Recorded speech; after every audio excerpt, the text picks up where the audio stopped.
अस्सलाम वालेकुम, मेरा नाम है फ़रीहा खान और आप देख रहे हैं इंग्लिश विद रोशनी। तो आज का जो एडिटोरियल है उसका टाइटल है फार्मर्स स्ट्रगल। तो ये एडिटोरियल किसके ऊपर बेस करता है? ये फार्मर्स की स्ट्रगल के ऊपर बेस करता है। ये उन बिल्स के बारे में बात कर रहा है जो कि इंडियन गवर्नमेंट जो है वो हाल ही में लेकर आई है। तो वो कौन से बिल्स हैं?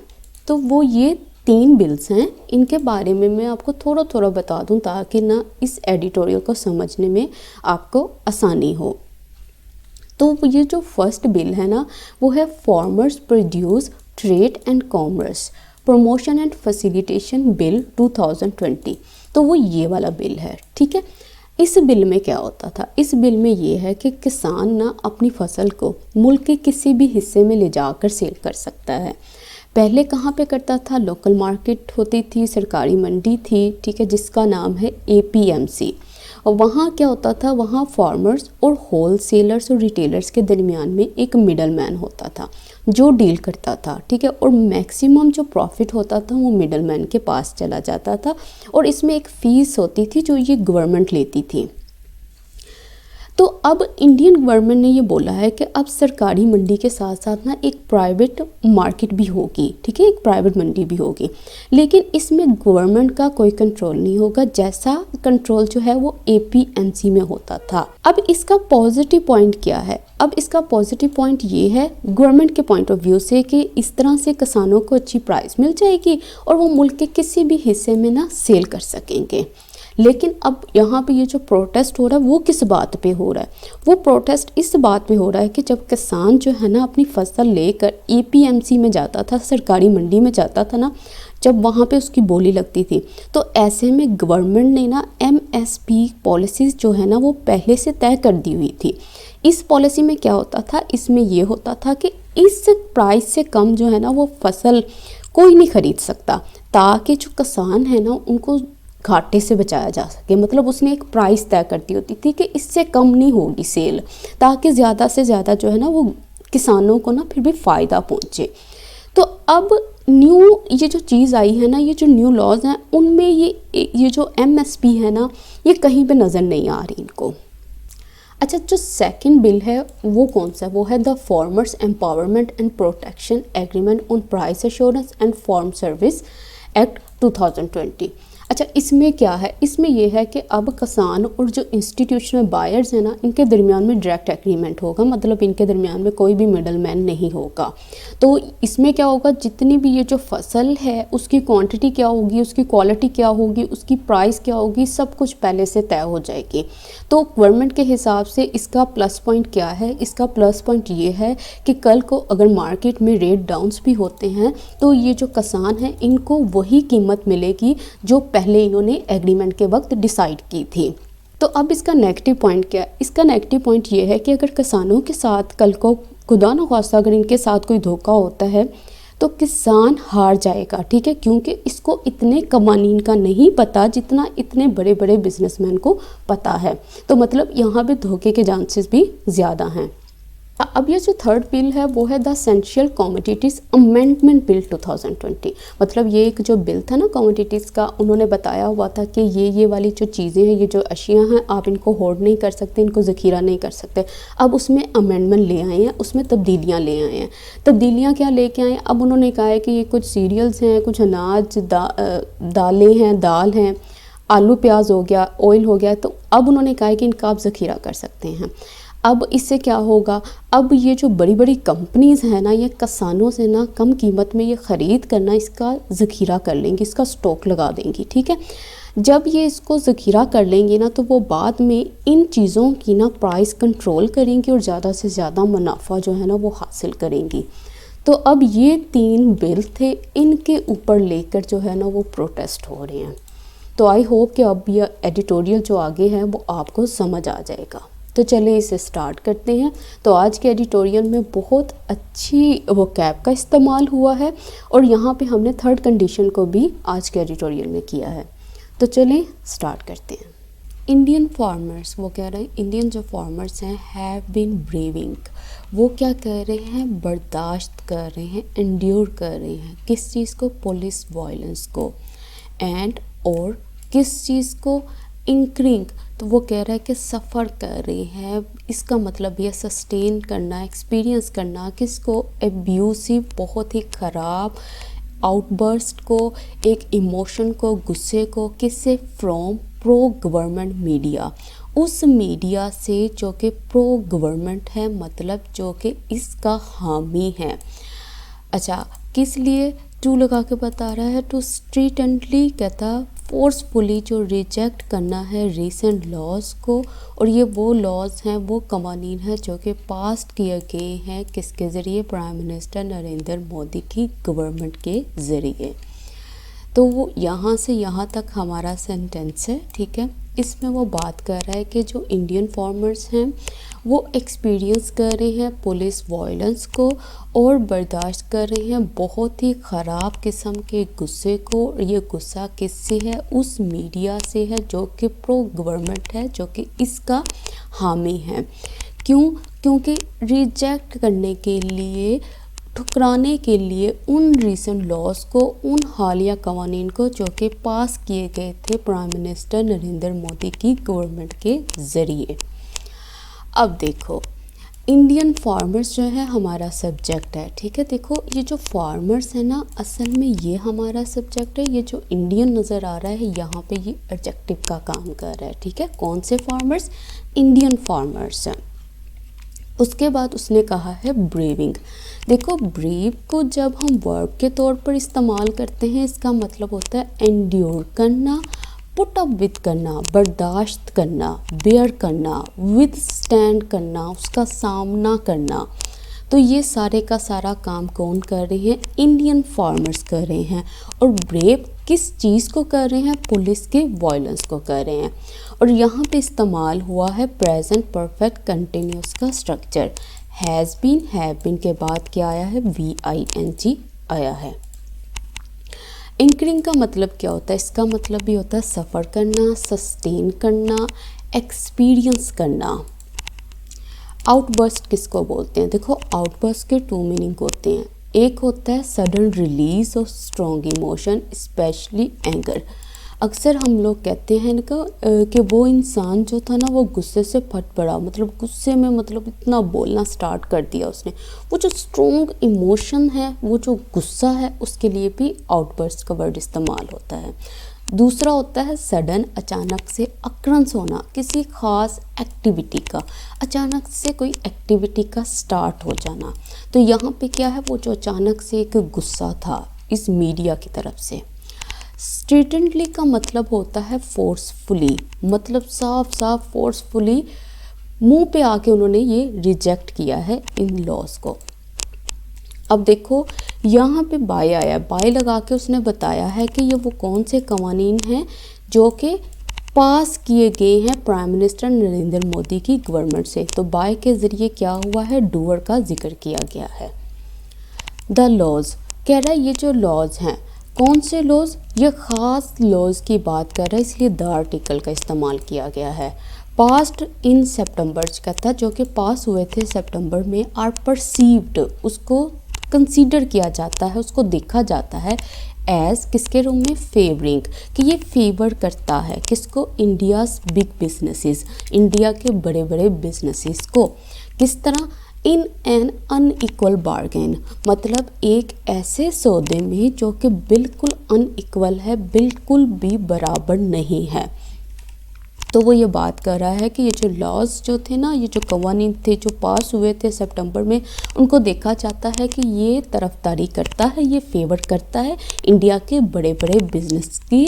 और किस तरह से इनको फेवर करता है, कहता है एक ऐसे बार्गेन में, एक ऐसे सौदे में जो कि बिल्कुल अनइक्वल है।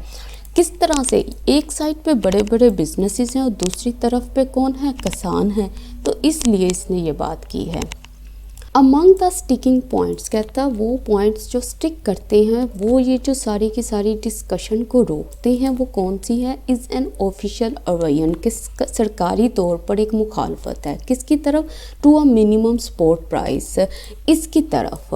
द फार्मर्स वांट, कहता है ये वो मिनिमम सपोर्ट प्राइस है जिसको फार्मर्स चाहते हैं। किससे चाहते हैं, गवर्नमेंट से। किस लिए, टू कमिट टू, कि वो इस बात पे, इस मिनिमम सपोर्ट प्राइस पे कमिट टू करे, मतलब इसका वादा करे।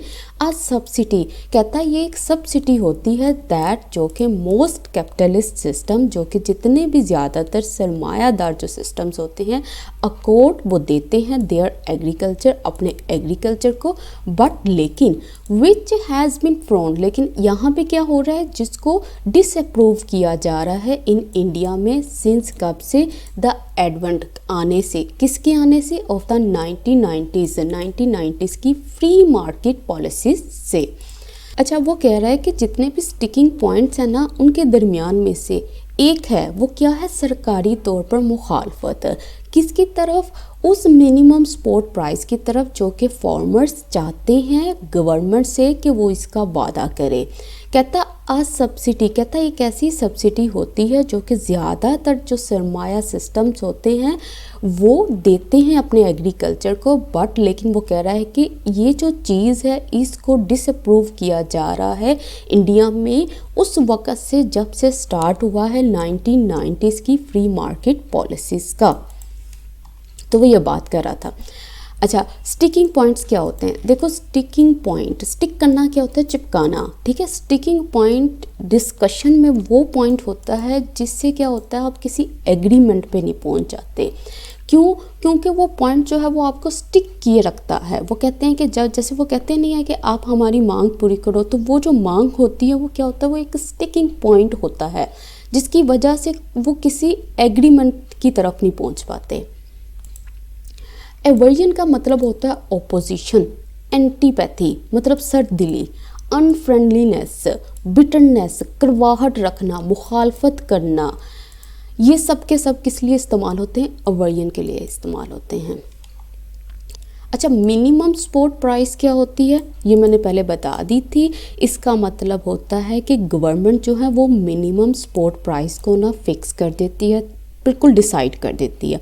उससे ये होता है कि वो लोग जो फसल खरीदने वाले होते हैं ना, वो प्राइस, वो मिनिमम सपोर्ट प्राइस जो ऑलरेडी डिसाइड हो चुकी है, उससे कम में फसल नहीं खरीद सकते। मतलब किसी तरह से किसान को ना फ़ायदा पहुंचाया गया था इस मिनिमम सपोर्ट प्राइस की तरफ से, और इसको अब क्या कर रहे हैं, अब इस मिनिमम सपोर्ट प्राइस की एवर्जन कर रहे हैं, ओपोजिशन कर रहे हैं, मुखालफत कर रहे हैं। अकॉर्ड करने का मतलब क्या होता है, इसका मतलब होता है ग्रांट टू करना, देना, गिव टू करना। फ्रॉन्ट, इसका मतलब होता है डिसअप्रूव करना, किसी चीज़ को अप्रूव ना करना, पसंद ना करना। अक्सर आप देखते हो ना कि ये जो फ्रॉन्ट चीज़ होती है, मैं आपको दिखाती हूँ। अच्छा, ये देखो, ये होता है फ्रॉन, ये जो भवे जो है ना, ये इसको स्केल लेना, मतलब ये उस वक़्त किया जाता है जब आप किसी चीज़ को, किसी चीज़ के हक़ में नहीं होते, उसको अप्रूव नहीं करते, उसको डिसअप्रूव करते हो, तो तब ये इस तरह का आप फेस बनाते हो। तो यहाँ पे भी ऐसा ही फेस बनाया गया है। एडवेंट का मतलब होता है अराइवल, बिगनिंग, शुरुआत है, कमिंग है, ऑन सेट है, कोई चीज़ जो है वो स्टार्ट हुई है। कब से? 1990s की फ्री मार्केट पॉलिसीज से। द प्रोटेस्टिंग फार्मर्स, कहता वो फार्मर्स जो कि प्रोटेस्ट कर रहे हैं, आर हैं, कहाँ से हैं, मेनली, कहता ज़्यादातर हैं, कहाँ से हैं, फ्रॉम लगा के बता रहा है, द लार्जर, बहुत बड़े लैंड होल्डिंग रीजन से, उन रीजन से जो कि बहुत ज़्यादा लैंड को होल्ड करते हैं, और वो किन के हैं, ऑफ हरियाणा के हैं, पंजाब के हैं और उत्तर प्रदेश के हैं। तो ये हमारा सब्जेक्ट है, ये इसकी वर्ब है। दे से, वो कहते हैं, कौन कहता है, ये protesting farmers, they have been dealing with, के वो डील विद कर रहे हैं, वो ऑलरेडी डील विद कर रहे हैं, किससे, विलेज मनी लेंडर से, जो विलेज के मनी लेंडर्स हैं। कहता विद होम, जिनके साथ दे हैड एक्वायर्ड, वो हासिल कर चुके हैं अ कंफर्ट लेवल। तो वो कह रहा है कि ये जो फार्मर्स हैं वो ये बात कहते हैं कि वो ऑलरेडी डील कर रहे हैं विलेज के मनी लेंडर से, जो कि मनी को देते हैं सूद के साथ। कहता उनके साथ ना ये हासिल कर चुके हैं एक कंफर्ट लेवल को, मतलब उनको पता चल गया है कि किस तरीके से, इन फार्मर्स को पता चल गया है कि किस तरह से डील विद करना है इन मनी लेंडर से। इसकी वजह से अब इनके दरमियान में एक कंफर्ट लेवल जो है वो बिल्ड हो चुका है। तो ये सब्जेक्ट है, ये वर्ब है, ये सब्जेक्ट है, ये वर्ब है। डील विद करने का मतलब क्या होता है, इसका मतलब होता है निपटना। अच्छा, एक्वायर्ड का मतलब क्या होता है? हासिल करना। यहाँ पे प्रेजेंट परफेक्ट का स्ट्रक्चर बना हुआ है, हैड के बाद पास्ट पार्टिसिपल का इस्तेमाल हुआ है। द बिग कॉर्पोरेट्स कह रहा है जितने भी बड़े बड़े बिजनेसेस हैं ना, पोस्ट वो लाकर खड़ा करते हैं आ थ्रेड, एक थ्रेड को। तो ये सब्जेक्ट है पोस्ट, उसकी वर्ब है। पोस्ट का मतलब होता है कॉन्स्टिट्यूट करना, बनाना, प्रेजेंट करना, क्रिएट करना, पैदा करना, कॉज करना, वजह बनना। किस चीज़ की? किसी प्रॉब्लम की, डेंजर की, रिस्क की या थ्रेड की। तो पोस्ट किन के साथ आएगा? प्रॉब्लम के साथ, डेंजर के साथ, रिस्क के साथ या थ्रेट के साथ, जिसका मतलब है खड़ा करना किसी चीज़ को। और चीज़ कौन सी होगी ये मैंने मेंशन कर दी है। दे आर सीकिंग टू, कहता है ये जो बिग कॉर्पोरेट्स हैं ना वो चाहती हैं, वो चाह रही हैं क्या करना? हार्नेस करना, फ़ायदा उठाना इंडियन एग्रीकल्चर का। किस चीज़ के लिए? टू देयर सप्लाई चेन, उनकी सप्लाई चेन के लिए। दैट डोविटेल्स, कहता है वो जो चीज़ है ना, ये जो इनकी सप्लाई चेन है वो बिल्कुल सेट बैठती है, बिल्कुल ठीक ठीक जाती है। किसके साथ? विद द इंटरेस्ट, भलाई के साथ। और भलाई किसकी है? ऑफ लार्जर, बहुत बड़ी बड़ी मल्टीनेशनल कंपनीज़ की। तो अभी वो क्या बात उसने की है? उसने कहा है कि ये बिग कॉर्पोरेट्स जो है ना ये खड़ा करती है एक थ्रेड को। अच्छा, अब ये कौन सी थ्रेड है वो देखो। वो कह रहा है कि ये जो बड़े बड़े बिग कॉर्पोरेट्स हैं ना ये चाहती हैं कि ये फ़ायदा उठाएं इंडियन एग्रीकल्चर के सप्लाई चेन का। और कहता है ये वो सप्लाई चेन है जो कि बड़े अच्छे से सेट बैठती है उस इंटरेस्ट के साथ, उस भलाई के साथ जो कि किनका है? सिर्फ मल्टीनेशनल कंपनीज़ का है। तो ये सब्जेक्ट है, ये इसकी वर्ब है। हार्नेस करने का मतलब क्या होता है? इसका मतलब होता है टेक एडवांटेज, फ़ायदा उठाना ऑफ समथिंग, किसी चीज़ का, बाय कंट्रोलिंग इट, उसको कंट्रोल करते हुए, जिस तरह से यहाँ पे ये लोग करना चाह रहे हैं। MNCs का मतलब क्या होता है? इसका मतलब होता है मल्टीनेशनल कंपनीज। डोविडेल्स का मतलब होता है, देखो डोविडेल विद समथिंग का मतलब होता है to go along nicely with something, किसी चीज़ के साथ बहुत अच्छे से जाना, किसी चीज़ के साथ बहुत अच्छे से बैठना, मतलब बहुत अच्छे तरीके से स्मूथली जो है ना दो चीज़ें एक साथ जाती हैं, तो वहाँ पे यूज़ करते हैं डोविडेल्स with something. Some evidence here, कहता कुछ एविडेंस जो है ना, सबूत यहाँ पे वरीज, वो परेशान करते हैं किसको? फार्मर्स को। सिंपल शॉर्ट सेंटेंस है ये। अच्छा, अब ये सेंटेंस ज़रा यहाँ से यहाँ तक लेंथी है, इसको ज़रा तवज्जो से देखो। इंडियन बिजनेसेस, कह रहा है कि इंडियन बिजनेसेस जो है ना हैव टेकन, वो कंट्रोल कर चुके हैं ओवर लार्ज, बहुत बड़ी स्वेत का, हिस्से का। और हिस्सा किसका है? एरेबल का है, उस लैंड का है जो कि काबिल काश्त है। और कहाँ पे है? इन डेवलपिंग कंट्रीज़, उन कंट्रीज़ में जो कि डेवलप हो रही हैं। अब कौमे के बाद वो कह रहा है कि प्रिंसिपली, ख़ास तौर पर मेनली इन अफ्रीका में। कहता कि ये जो चीज़ है ना कि उन्होंने, ये जो इंडियन बिजनेसेस हैं उन्होंने टेक ओवर कर लिया बहुत बड़े पार्ट को। कहता कि ये जो चीज़ है ये ट्रिगर कर रही है, ये उकसा रही है प्रोटेस्ट को। कहाँ से? पीसेंट ग्रुप से, किसान के ग्रुप से। देर, वहाँ पे। अगेंस्ट किसके खिलाफ? एक्सप्लॉयटेटिव प्रैक्टिसेस, उन प्रैक्टिसेस के खिलाफ जो कि एक्सप्लॉयटेटिव है, जो कि नाजायज़ फ़ायदा उठाती हैं। दे लाइकन टू, कहता और ये वो प्रैक्टिसेस हैं जो कि बिल्कुल सिमिलर हैं किस चीज़ के? कॉलोनियल पीरियड के। अच्छा, अब वो कह रहा है कि इंडियन बिजनेस जो है ना वो कंट्रोल कर चुके हैं एक बहुत बड़े हिस्से को। और हिस्सा किसका है? उस लैंड का जो कि काबिल काश्त है। और कहाँ पे? कहता डेवलपिंग कंट्रीज़ में, कहता ख़ास तौर पे अफ्रीका में। कहता ये जो चीज़ है ना ये ट्रिगर कर रही है, ये उकसा रही है प्रोटेस्ट को। और प्रोटेस्ट कहाँ से आ रहे हैं? किसान के ग्रुप से आ रहे हैं। किसके अगेंस्ट आ रहे हैं? उन प्रैक्टिसेस के अगेंस्ट आ रहे हैं जो कि एक्सप्लॉयटेटिव है, जो कि नाजायज़ फ़ायदा उठाती हैं और जो कि बिल्कुल सिमिलर हैं कॉलोनियल पीरियड के। वहाँ पे भी क्या होता था? जो कमज़ोर होता था उसको, उसके ऊपर हावी हो जाते थे, उससे उनकी चीज़ें छीन ली जाती थी। तो यहाँ पे भी कहता कि ये वही वाली प्रैक्टिसेस नज़र आ रही हैं देखने को। तो यहाँ पे इंडियन बिजनेसेस हमारा सब्जेक्ट है। टेक ओवर करने का मतलब होता है कंट्रोल करना, रिस्पॉन्सिबिलिटी लेना। स्वेत का मतलब होता है लार्ज पार्ट ऑफ, किसी का चीज़ का बहुत बड़ा हिस्सा। एरेबल का मतलब होता है काबिल काश्त, ये वो लैंड है जो कि काबिल काश्त है। ट्रिगरिंग कहता है जहाँ पे ये सब कुछ हो रहा है ना कि वो टेक कंट्रोल कर रहे हैं, वो ज़बरदस्ती इस चीज़ को हथिया रहे हैं, वहाँ पे साथ ही साथ कौन सा काम हो रहा है, ट्रिगर होने का, कि वो उकसा रही है, वो इंसाइट कर रही है, इंस्टिगेट कर रही है और स्पर कर रही है, उकसा रही है प्रोटेस्ट को। पीसेंट का मतलब होता है किसान, ठीक है, किसान ग्रुप से।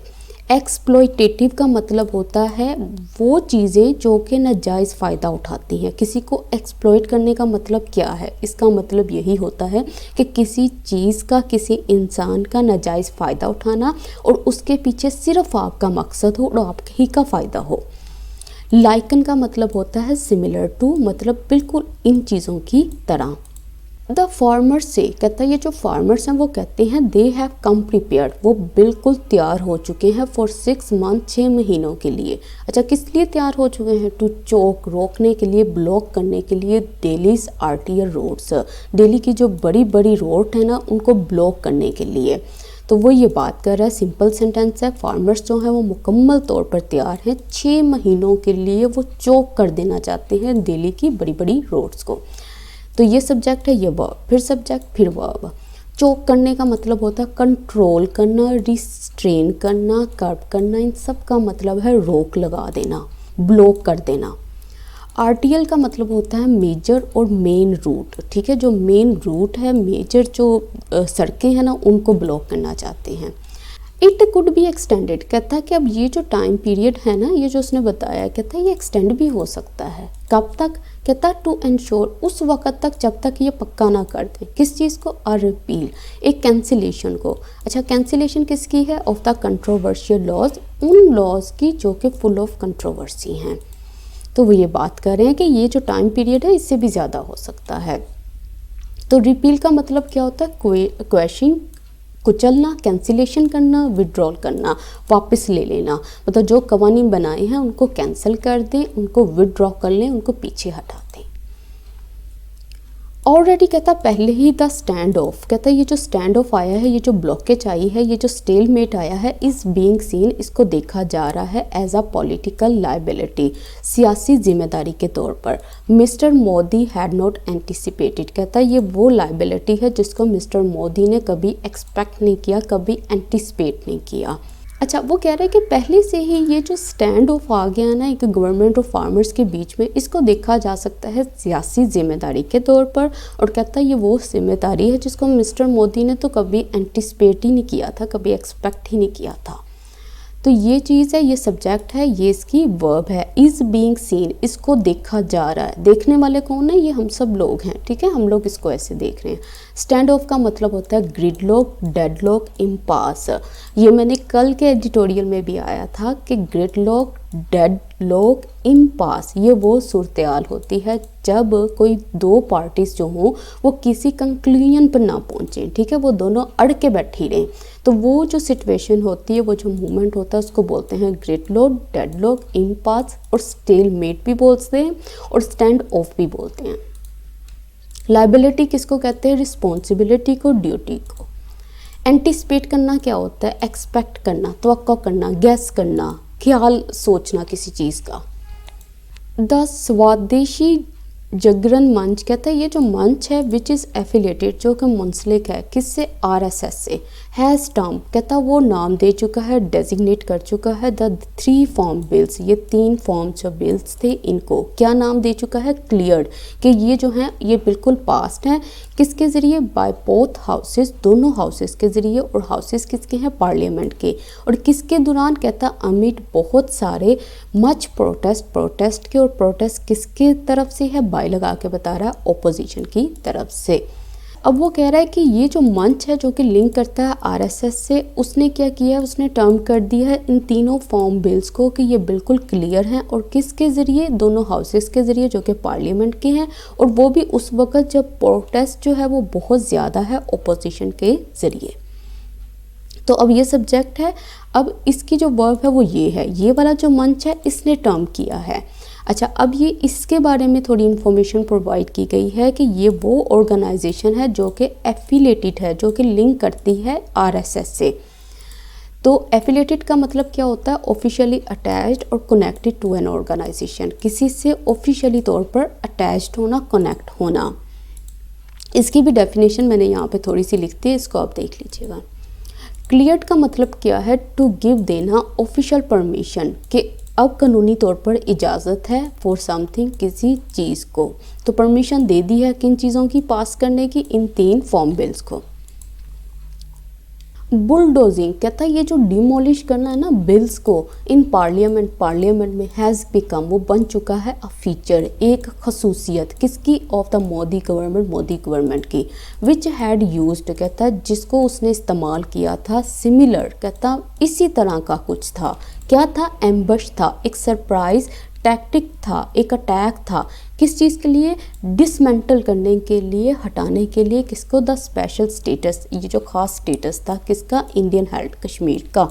तो अब वो ये बात कर रहा है, कहता है कि जो डिमोलिश करना है बिल्स को पार्लियामेंट में और नए बिल्स लेकर आना है, कहता है ये बन चुका है फितरत मोदी गवर्नमेंट की, कहता है और ये वही चीज़ है, ये वही फीचर है, कहता है जो उसने इस्तेमाल किया था सरप्राइज़ अटैक करने के लिए, ताकि वो हटा सके स्पेशल स्टेटस को, और वो स्टेटस किसका था, इंडियन हेल्ड कश्मीर का। तो बुलडोजिंग का मतलब होता है डिमोलिश करना, तबाह करना, नॉक डाउन, गिरा देना, टीयर डाउन कर देना, इन सब का मतलब है तबाह कर देना। अच्छा, उसके बाद एम्बश है, इसका मतलब होता है मेक अ सरप्राइज अटैक, ठीक है, वो जो छुप कर जो अटैक करने होते हैं ना उसको बोलते हैं एम्बश। टैक्टिक्स, इसका मतलब होता है कनिंग प्लान, ठीक है, वो ऐसे प्लान, ऐसी मनसूबाबंदी जो कि बिल्कुल मकारी से भरी हो, जो बिल्कुल कनिंग हो। डिसमेंटल करने का मतलब होता है डिमोलिश करना, गिराना, डिस्ट्रॉय करना, नॉकडाउन करना, बुलडोजिंग करना, ये सारे के सारे सिनोनिम्स हैं। अच्छा, अब वो कह रहा है एट स्टेक, दाव पर हैं, कौन दाव पर हैं, ये वाला बिल, ठीक है, ये वाला बिल, ये वाला अमेंडमेंट बिल और ये वाला बिल, ठीक है, ये सारे के सारे दाव पर हैं। अच्छा, अब ये देखो एट स्टेक का मतलब क्या होता है, इसका मतलब होता है दाव पर होना, लेकिन यहाँ पे उसने इज़ का इस्तेमाल किया है, तो यहाँ पे क्या इज़ का इस्तेमाल सही था, यहाँ पे इज़ नहीं आना था, यहाँ पे आर आना था, क्योंकि हमारे जो सब्जेक्ट हैं आप खुद चेक कर सकते हो कि वो कितने बिल्स की बात कर रहा है, वो 1, 2 और 3 बिल्स की बात कर रहा है, यहाँ पे इज़ नहीं आर आना था।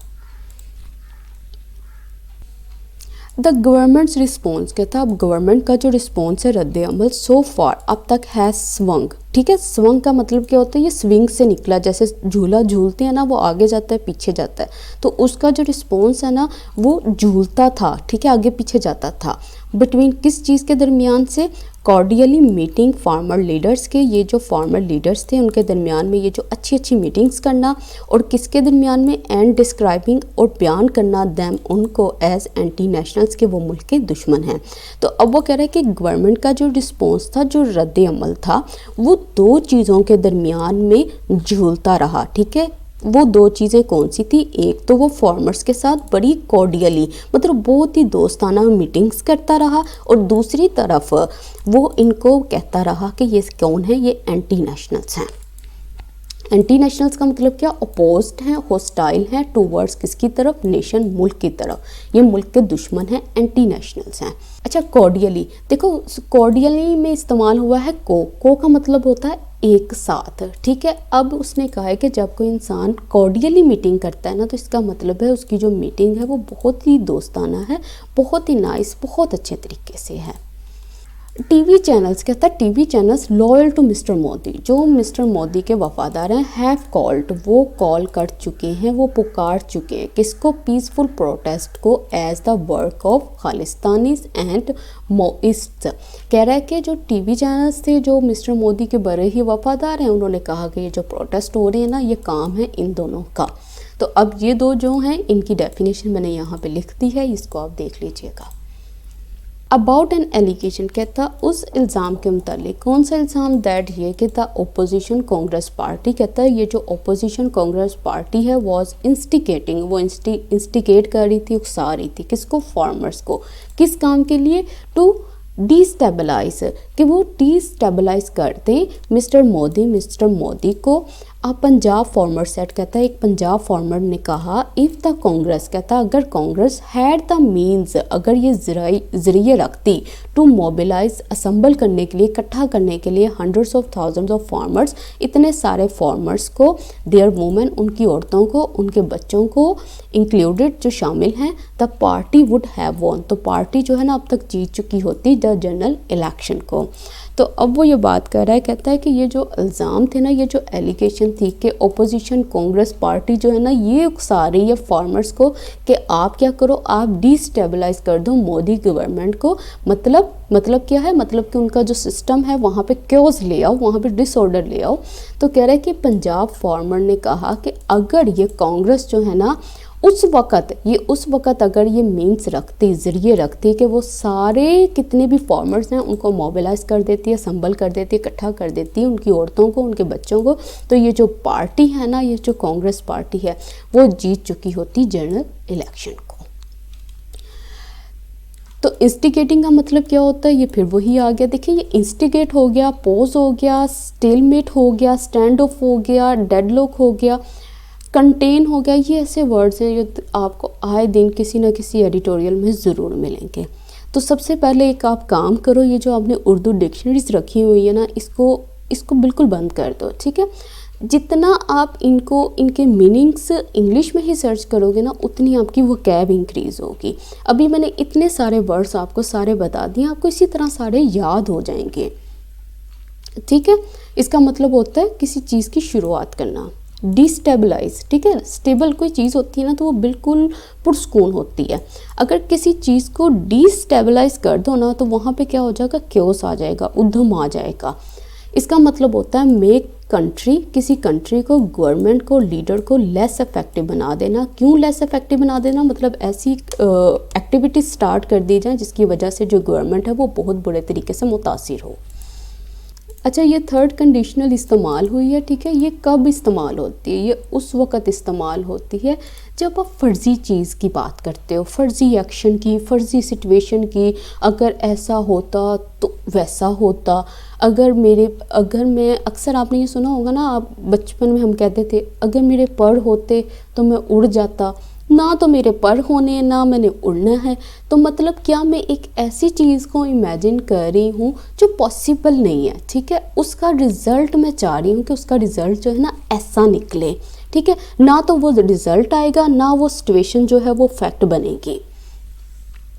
तो अब ये देखो, इसमें क्या होता है, एक इफ़ क्लॉज होती है, एक मेन क्लॉज होती है थर्ड कंडीशन में, ठीक है। जो इफ़ क्लॉज होती है उसमें पास्ट परफेक्ट का इस्तेमाल करते हैं, हैड प्लस B3 का इस्तेमाल करते हैं। और जो मेन क्लॉज होती है उसके बाद would have, could have, should have कुछ भी आ सकता है, उसके बाद पास्ट पार्टिसिपल का इस्तेमाल करते हैं।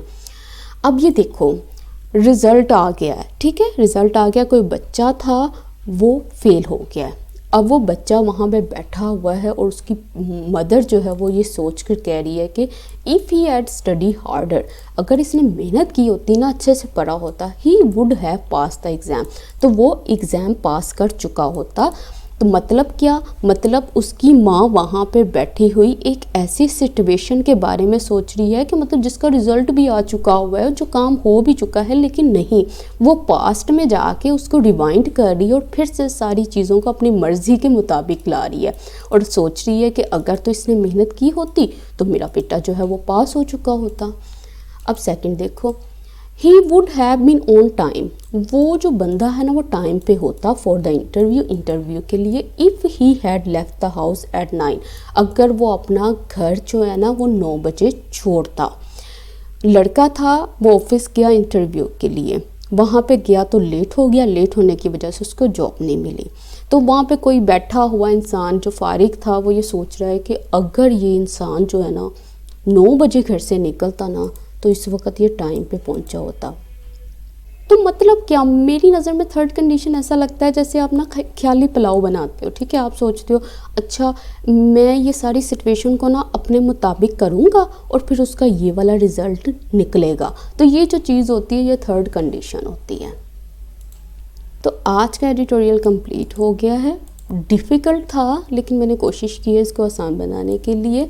तो वो लोग जो इस वीडियो को देखते हैं, प्लीज़ इसका ज़्यादा से ज़्यादा फ़ायदा उठाया करें, इनके नोट्स बनाया करें, इसको समराइज़ किया करें, 1 या 2 लाइन में बताया करें कि आपने क्या रीड किया आज। तो इसके साथ ही मुझे इजाज़त दें। अल्लाह हाफ़िज़।